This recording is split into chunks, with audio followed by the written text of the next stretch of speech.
හරි සාදරයෙන් පිළිගන්නවා SL Crypto YouTube channel එකට. අද මම කල්පනා කරා ඔයාලට කියලා දෙන්න කියලා ඉතාම වටිනා technical indicator දෙකක් ගැන.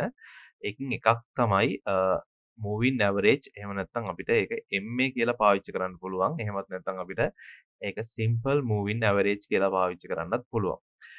අනිත් එක තමයි exponential moving average. ඒ කියන්නේ අපිට ඒක පාවිච්චි කරන්න පුළුවන් EMA කියලා සාමාන්‍ය විදිහට. ඉතින් මෙම ටෙක්නිකල් ඉන්ඩිකේටර්ස් බිගිනර් ලෙවල් එකේ ඉඳන් සාමාන්‍යයෙන් ට්‍රේඩින් කරන්න මුලින්ම එන කට්ටියට වගේම ගොඩක් ප්‍රෝ ලෙවල් එකේ ඉන්න නැත්නම් ප්‍රොෆෙෂනල් ට්‍රේඩර්ස්ලටත් එක විදිහටම වැදගත්කමක් තියෙන ඉන්ඩිකේටර්ස් තමයි මෙම ඉන්ඩිකේටර්ස් දෙක. ඉතින් මම දැන් ඉන්නේ Binance spot trading tool එකේ. ඒකේ Bitcoin USDT chart එකේ තමයි ඉන්නේ. ඒකේ මම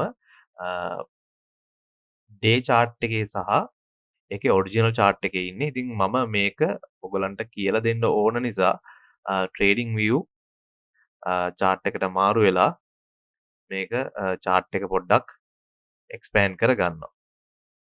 ඉතින් මේකේ ඔයාලා දන්නවා Bitcoin trade කරනකොට day level එක කියන්නේ සාමාන්‍යයෙන් high time frame එකක් කියලා තමයි අපි සලකන්නේ. ඉතින් ඔයාලා දන්නවා Binance trading view වල පාවිච්චි කරනවා වගේ නෙමෙයි Binance chart එකේ indicator paid කරන්නේ නැතුව ඒ කියන්නේ trading view site එකට ගියොත් ඕගොල්ලන්ට free indicators තුනක් විතරයි ඇඩ් කරගෙන chart එකේ පාවිච්චි කරගන්න පුළුවන්. ඒ වුණාට Binance chart එකේ site එක ඇතුලේ ඒගොල්ලන් දෙනවා අපිට කැමති තරමක් indicators ඇඩ් කරගන්න. ඉතින් ඔයාලට කියලා දෙන්න ඕන නිසා මම මේකට Binance platform එක use කරලා ඔයගලන්ට indicator add කරගන්න හැටි සහ ඒවා කොහොමද settings කරගන්න ඕන හැටි ඔයගලන්ට සරලව කියලා දෙන්නම්. ඊට ඉදිරියේදී මේ ටික ඔයගොල්ලෝ setup කරගෙන ඉවර කරයින් පස්සේ සාමාන්‍යයෙන් practically කොහොමද පාවිච්චි කරන්න කියලා මම ඔයගලන්ට කියලා දෙනවා. හරි මුලින්ම අපි බලමු Binance chart එකට BTC USDT chart එකේ one day chart එකේ අපි කොහොමද indicator එකක් මුලින්ම add කරගන්නේ කියලා. අපි indicator add කරගන්න යන්න ඕනේ මෙතන තියෙනවා technical indicator කියලා tab එකක්. ඒක click කරායින් පස්සේ ඔයගොල්ලන්ට පුළුවන් මෙතන ඕන තරමක් indicators ගොඩාක් වර්ග තියෙනවා. ඔයගොල්ලන්ට පුළුවන් මේකෙන් එකක් හෝ කිහිපයක් chart එකට add කරගෙන ඔයගොල්ලන්ගේ settings වෙනස් කරගෙන ඔයගොල්ලන්ගේ trading වලට data ටික collect කරගන්න. ඉතින් මුලින්ම මම ඔයගොල්ලන්ට කියලා දෙනවා moving average එකක් add කරගන්න හැටි. මේක MA කියලා අපි search කරොත් මේගොල්ලෝ මුලින්ම පෙන්නනවා අපිට moving average කියලා. අපි ඒක එකපාරක් click කරලා එකක් chart එකට add කරගමු. ඊට පස්සේ ඒකේ settings අපිට හදාගන්න පුළුවන්. මෙතන chart එකට add වෙනවා indicator එක.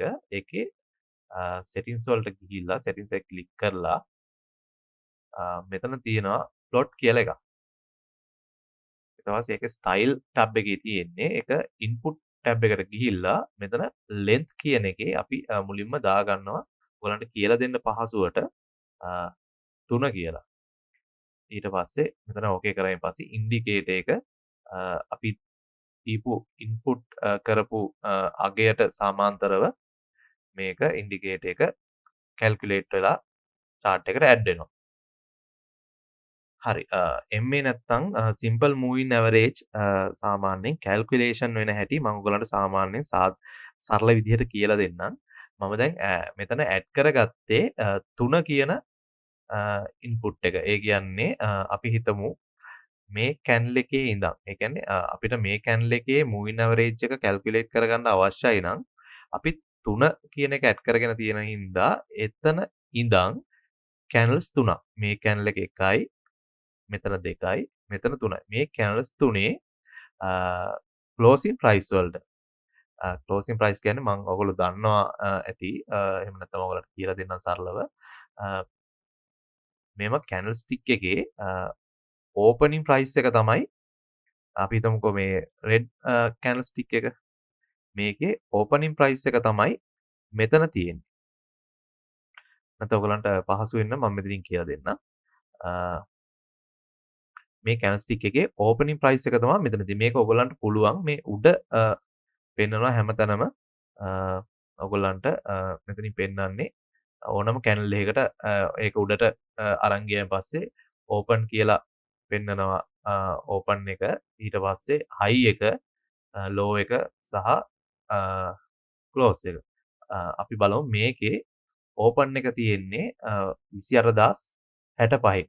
කියන්නේ කැන්ඩල් එක ඕපන් වෙලා තියෙන්නේ මෙන්න මෙතනින්. ඊට පස්සේ හයි එක. ඒ කියන්නේ මෙන්න මෙතනට යනකම් කැන්ඩල් එකේ හයි එක ගිහිල්ලා තියෙනවා 24447ට. ඊට පස්සේ ඒකේ ලෝ එක මෙන්න මෙතන තමයි තියෙන්නේ. ඒ කියන්නේ 27524ට යනකම් ඒක ලෝ එක ගිහිල්ලා තියෙනවා. ඒකේ කැන්ඩල් ක්ලෝස් එක වෙලා තියෙන්නේ 27736. ඉතින් අපි බැලුවොත් මේ කැන්ඩල්ස්ටික් එකේ මූවින් ඇවරේජ් එක කීයද කියලා මෙතන පෙන්නනවා. ඔයගලන්ට බලා ගන්න පුළුවන් ඉන්ඩිකේටර් එක ඉස්සරහා ඒකේ ඇවරේජ් එක පෙන්නනවා 27551යි. ඒ කියන්නේ මේ කැන්ඩල්ස්ටික් එකේ මූවින් ඇවරේජ් එක 27551යි. ඒක කැල්කියුලේට් වෙන්නේ ඒ කැන්ඩල් එකේ ඊට කලින් කැන්ඩල්ස් දෙකයි. කියන්නේ ඔක්කොම කැන්ඩල්ස් තුනක මූවින් ඇවරේජ් කියන්නේ ඇවරේජ් එක කියන්නේ ක්ලෝසින් ප්‍රයිස් වල ඇවරේජ් එක. ක්ලෝස් වෙන ප්‍රයිස් එක එකතු කරලා තුනෙන් බෙදලා එන අගය තමයි ඒකේ මූවින් ඇවරේජ් එක විදියට කැල්කියුලේට් කරලා ඉන්ඩිකේටර් විදියට අපිට පෙන්වන්නේ. ඒක සාමාන්‍ය ඔයගලන්ට කැල්කියුලේෂන් එක මෙන්න මේ විදිහට බලා ගන්න පුළුවන්. මේක තමයි සාමාන්‍යයෙන් කැල්කියුලේෂන් එක. ඉතින් හරි අපි හිතුවොත් කැන්ස් 20ක ඒ කියන්නේ අපිට MA 20 කියන කැල්කියුලේෂන් එක ඕන කියලා අපිට ඕන වෙන්නේ මෙතන ඉන්පුට්ස් වලට ගිහිල්ලා මෙතන ලෙන්ත් එකට 20 කියලා එන්ටර් කරලා ඕකේ කරායින් පස්සේ ඉන්ඩිකේටර් එක විදියට පෙන්නනවා අපිට ඕන කැන්ඩල් එකේ ඉඳන් අපි ඒක උඩට අරන් ගියන් පස්සේ ඉන්ඩිකේටර් එකේ පෙන්නනවා ඒ කැන්ඩල් එකේ මූවින් ඇවරේජ් එක කීයද කියලා. අපි ඉන්පුට් කරපු ගානට. ඉතින් අපි දැන් 20 කියලා එන්ටර් කරලා තියෙන්නේ. ඉතින් මේ කැන්ඩල් එකේ අපිට බලා ගන්න ඕන නම් මේ කැන්ඩල් එකේ ඉඳන් කැන්ඩල්ස් 20ක්. ඒ කැන්ඩල් එකේ ඉඳන් කැන්ඩල් 20ක් ආපස්සට ගිහිල්ලා ඒකේ ක්ලෝසින් ප්‍රයිස් එකතු කරලා කැන්ඩල්ස් ගානෙන් බෙදුවාම එන ගාන තමයි මේ කැන්ඩල් එකේ මූවින් ඇවරේජ් එක විදියට ගන්න. ඉතින් මේක ගොඩක් ට්‍රේඩ් කරන්න ඩිසිෂන් ගද්දි ගොඩාක් උදව් වෙන ඉන්ඩිකේටර් එකක් විදිහට අපි සලකනවා. එතකොට අපිට ඕන වුණොත් කැන්ඩල් 100ක මූවින් ඇවරේජ් එක බලා ගන්න අපිට තියෙන්නේ මෙතන සෙටින්ස් ක්ලික් කරා ඊට පස්සේ ලෙන්ත් එකට අපිට ඕන ඇවරේජ් එකේ ගාන එන්ටර් කරලා ඕකේ කරන්න තියෙන්නේ. එතකොට අපිට ඉන්ඩිකේටර් එක ඒක පෙන්නනවා කොහොමද අපි අතින් කැල්කියුලේට් කරන්න අවශ්‍යතාවයක් නැහැ. එතකොට ඉන්ඩිකේටර් එකෙන්ම අපිට කැල්කියුලේට් කරලා පෙන්නනවා කොච්චර මූවින් ඇවරේජ් එක කොච්චර ප්‍රමාණයක්ද තියෙන්නේ කියලා. අපිට තියෙන්නේ කැන්ඩල් එක උඩට කර්සරය අරන් යන්න විතරයි. එතකොට ඉන්ඩිකේටර් එකෙන් අපිට කැල්කියුලේට් කරලා පෙන්නනවා කොච්චරද ඇවරේජ් එකේ ප්‍රමාණය කියලා. හරි ඊට පස්සේ ඔයගොල්ලන්ට කියලා දෙන්න යන වැදගත් ඉන්ඩිකේටර් එක තමයි EMA කියන්නේ. එතකොට EMA කියන්නේ Exponential Moving Average කියන එක. ඒක කැල්කියුලේෂන් එක වෙන්නේ මෙන්න මේක තමයි EMA කියන එකේ එහෙම නැත්නම් Exponential Moving Average එකේ ෆෝමියුලා එක නැත්නම් කැල්කියුලේෂන් එක. එතකොට අපි බලමු EMA කැල්කියුලේෂන් වෙන්නේ අපි එන්ටර් කරන අපිට EMA එක මෙන්න මෙතනින් ඇඩ් කරගන්න පුළුවන් ආපහු ඉන්ඩිකේටර්ස් වලට ගිහිල්ලා EMA කියලා ටයිප් කරායින් පස්සේ Moving Average Exponential කියලා එනවා. ඒක එකපාරක් ක්ලික් කරායින් පස්සේ chart එකට ඉන්ඩිකේටර් එක ඇඩ් වෙනවා. මම මේක පොඩ්ඩක් අයින් කරගන්නම්. ඊට පස්සේ settings වලට ගිහිල්ලා කලින් එකේ වගේම අපිට අවශ්‍ය ඉන්පුට් එක දී ගන්න තියෙන්නේ. මම ඔයගොල්ලන්ට පැහැදිලි කරන්න ලේසි හින්දා 3 කියන එක එන්ටර් කරගන්න. ඊට පස්සේ මේකේ කලින් මූවින් ඇවරේජ් එකේ වගේම තමයි 3ක් ආපස්සට කැල්කියුලේට් වෙලා ඒකේ එක්ස්පොනෙන්ෂල් මූවින් ඇවරේජ් කැල්කියුලේට් වෙද්දී ඒකේ අපිට අවශ්‍ය කැන්ඩල් එකේ ආසන්නතයම තියෙන කැන්ඩල් එකේ ක්ලෝසින් ප්‍රයිස් එකට ලොකු වෙයිට් එකක් දෙනවා. එතකොට එහෙම තමයි ඒකේ ඒ කියන්නේ ලොකු බර තැබීමක් කරනවා ඒකේ කැල්කියුලේෂන් එක සිද්ධ කරගන්න. සාමාන්‍යයෙන් EMA ඉන්ඩිකේටර් එක පාවිච්චි කරන්නේ ගොඩක් කුඩා ටයිම් ෆ්‍රේම් වල ට්‍රේඩ් කරනකොට. ඒ කියන්නේ ස්කැල්ප් ට්‍රේඩ් කරද්දි වගේ එහෙම නැත්නම් පොඩිම ටයිම් ෆ්‍රේම් වල 4 hour 1 hour එහෙම නැත්නම් 15 minutes 5 minutes 3 minutes වගේ ලොකු ටයිම් ෆ්‍රේම් වල නෙමෙයි පොඩි ටයිම් ෆ්‍රේම් වල තමයි ගොඩක් EMA කියන ඉන්ඩිකේටර් එක පාවිච්චි කරලා අපි ට්‍රේඩ් කරන්න ඩිසිෂන් ගන්නෙ. සාමාන්‍යයෙන් මම නම් EMA සහ MA කියන ඉන්ඩිකේටර්ස් දෙකම පාවිච්චි කරනවා ට්‍රේඩින් කරද්දී. ඉතින් බිගිනර්ස්ලාගේ ඉඳන් ප්‍රොෆෙෂනල් ට්‍රේඩර්ස්ලා දක්වා මේ ඉන්ඩිකේටර් දෙක ගොඩක් යූස්ෆුල්ව පාවිච්චි කරනවා. ඉතින් අපි ඔයගලන්ට කියලා දෙන්නම් මම කොහොමද chart එකට සක්සස්ෆුල් විදිහට ඉන්ඩිකේටර්ස් ටික ඇඩ් කරගෙන ඒ වගේ settings හදාගන්න කියලා. ඊට පස්සේ මම ඔයාලට කියලා දෙන්නම් කොහොමද practically trade කරන ආකාරය. ඉස්සෙල්ලම අපි technical indicators tab එකට ගිහිල්ලා MA කියලා search කරමු. ඊට පස්සේ moving average කියලා එනවා. අපි ඒකෙන් තුනක් chart එකට add කරමු. අපි එකපාරක් click කරගත්තාම එකක් add වෙනවා. ඊට පස්සේ තව පාරක් click කරගත්තාම අනිත් එක add වෙනවා. ඒ වගේ තුන් පාරක් click කරගත්තාන් පස්සේ indicators තුනක් chart එකට add වෙනවා. ඊට පස්සේ අපි EMA කියන indicator එක add කරගමු. EMA කියලා search කරායින් පස්සේ moving average exponential කියලා එනවා. ඒකෙන් අපි 6ක් chart එකට add කරගමු. 1යි 2යි 3යි 4යි 5යි 6යි. ඊට පස්සේ මම ඔයාලට කියලා දෙන්නම් මේකේ කොහොමද settings හදාගන්නේ කියලා. මේකේ එකම line එකේ ගිහිලා තියෙන්නේ මොකද මේකේ default එන්නේ 9 කියලා. ඔක්කොම indicators වල ඒ හින්දා ඒක අපි colors වලට වෙනස් කරලා ඔයගොල්ලන්ට හදාගන්න හැටි මම කියලා දෙන්නම්. පළවෙනි ඉන්ඩිකේටර් එක EMA කියන එක settings වලට ගිහිල්ලා අපි input එක අපි දෙමු 8 කියලා. ඊට පස්සේ අපි ඒකට style වලට ගිහිල්ලා color එකක් දෙමු.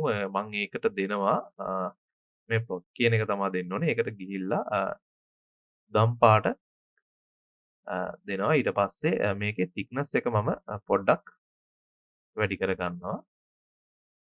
ඊට පස්සේ ඕකේ කරගන්නවා. ඊට පස්සේ දෙවෙනි EMA එක මම set up කරගන්නවා 13 කියලා. ඊට පස්සේ ඒකේ style වලට ගිහිල්ලා ඒකේ plot යටතේ color එක වෙනස් කරගන්නවා නිල් පාටට. ඒක දැන්ටත් නිල් පාට තමයි දෙන්නේ. ඒක අපි ඒකේ thickness එක වැඩි කරගන්නවා චුට්ටක්. ඊපස්සේ ඒක ඕකේ කරලා ඊට පස්සේ තුන්වෙනි EMA ඉන්ඩිකේටර් එක set up කරගන්නවා අපි input එක 21 කියලා.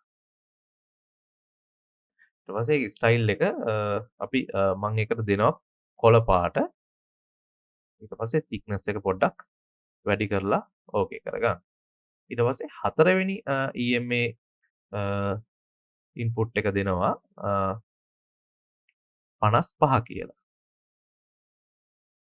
ඊට පස්සේ ඒකේ style එක ඒකට මම දෙනවා කහ පාට. අපි මේ කහ පාට දෙමු.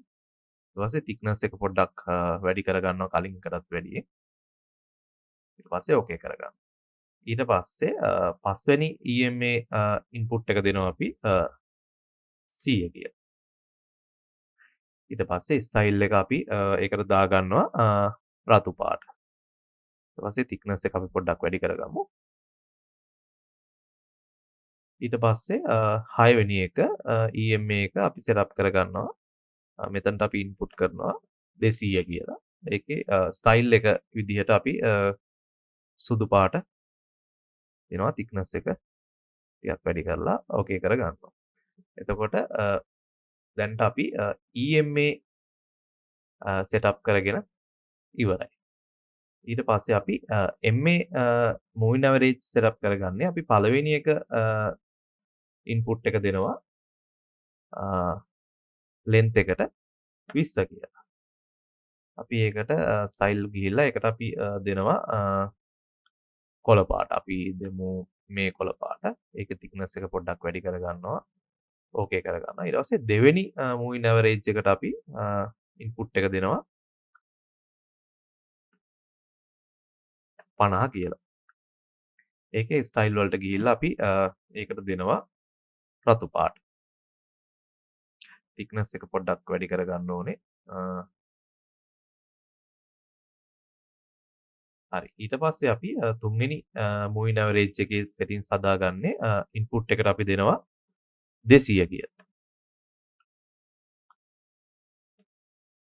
ඊට පස්සේ ඒකේ style එක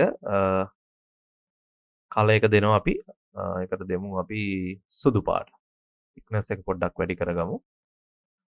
ඕකේ කරගමු. ඔයාලට ඉන්ඩිකේටර් එක අවශ්‍ය නැති වෙලාවට මෙතන තියෙනවා hide කියලා එක chart එකෙන් අයින් කරන්නම අවශ්‍යතාවයක් නැහැ. hide කරායින් පස්සේ ඉන්ඩිකේටර් එක hide වෙලා තියෙනවා. අපිට ඕන වෙලාවට ඒක on කරගන්නයි තියෙන්නේ. අපි දැනට MA ඉන්ඩිකේටර් එක hide කරගමු. එතකොට මේ තියෙන්නේ EMA day chart එකට අදාළව අපි නැත්තම් 4 hour chart එකට යමු.